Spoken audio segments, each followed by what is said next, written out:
Was she on Pardon My Take? Is that what Charissa Thompson was on? I think she was on Pardon My Take. And so Charissa Thompson, who's a host now for Amazon, and full disclosure, I think CT's a friend. And she started Big Ten Network, right? And then from Big Ten Network, I think she went to Fox, and then she was at ESPN, and then back to Fox, and she was a host and did Sideline, and now she does Amazon's Thursday Night. So she told Big Cat this about being a sideline reporter.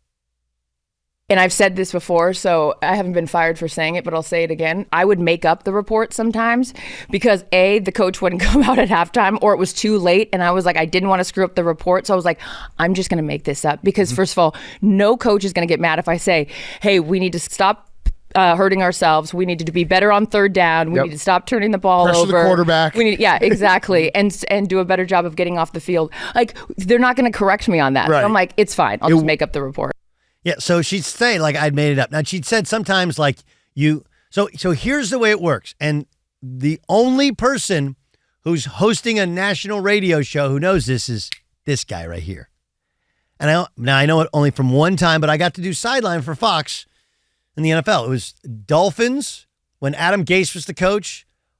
Tannehill got hurt when we were at practice, by the way, or he got hurt. And Brock Osweiler replaced him. They beat the, at the time, I think, undefeated Bears.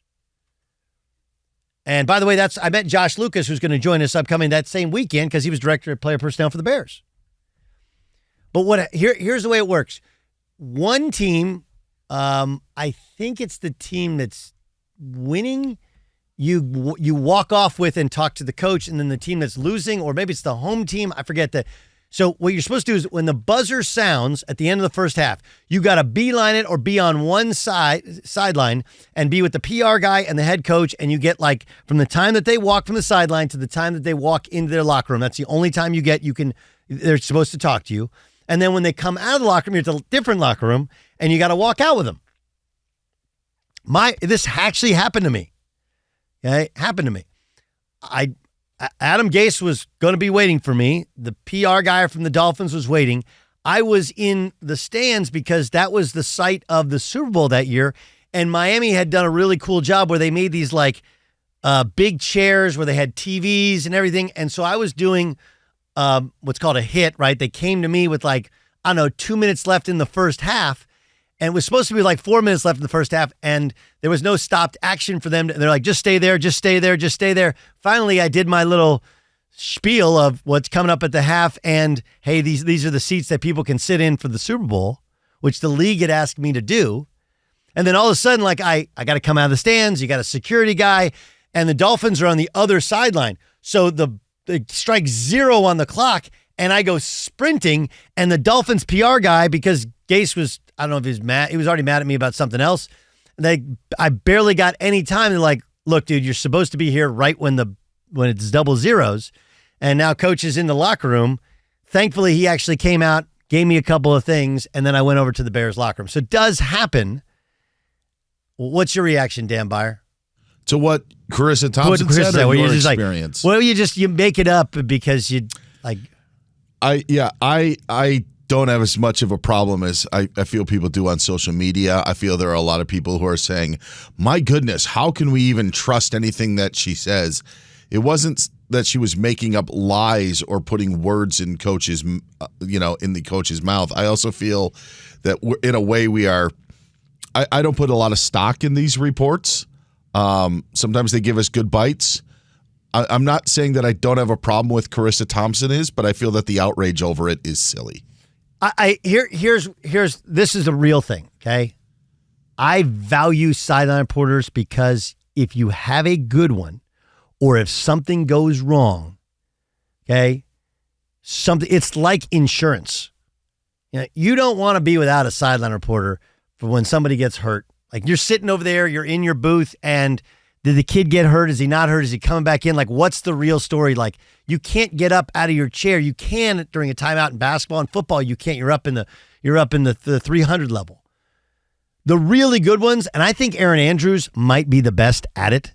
She's been doing it so long, everybody knows her, and she just got a cool. And Charissa Thompson actually was really good when she did it.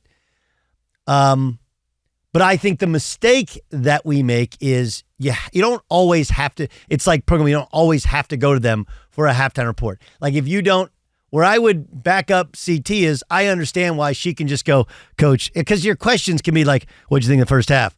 What are you trying to do the second half? Thanks, Coach. Like anybody can be average. The exemplary ones are different. Now, there's two different parts to it. It's like two different jobs. Because the first job is you got to be the reporter and you got to have stories and you got to be able to listen to the booth, have a story for them that they can back up. It all has to make sense. You got to be concise with it. You also have to be able to ask questions off air and get the right answers and be willing to, if somebody's hurt, figure out who can I ask that's going to give me the real stuff. And the last and most important thing is it's a different job after the game because now you have to interview somebody and you get like 2 questions after the game.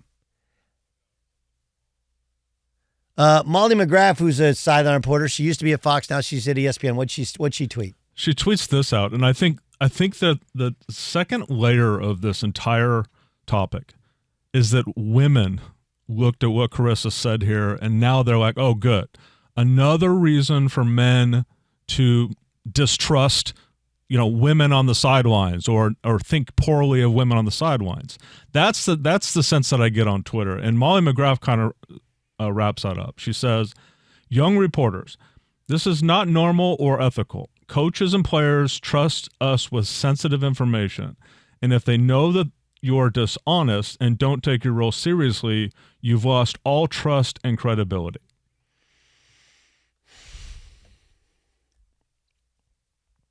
I understand where Molly's coming from. Like all you want to be is be taken seriously. And Chris is like, hey, sometimes I just made it up.